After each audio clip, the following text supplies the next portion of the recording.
What are mid-cap funds and small-cap funds?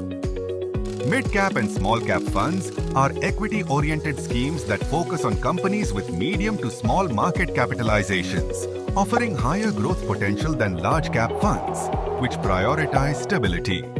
Mid-cap funds invest in medium-sized companies, ranked 101st to 250th by market capitalization. These companies are established yet in a growing stage, balancing growth opportunities. These are potential large caps of tomorrow. They suit investors seeking calculated risks for potentially better returns.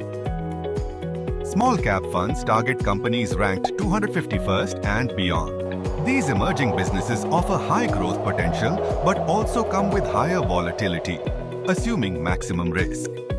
They are ideal for investors with a higher risk appetite and long-term goals. Mid-cap funds balance growth and risk in long term, while small-cap funds focus on high growth with higher risk.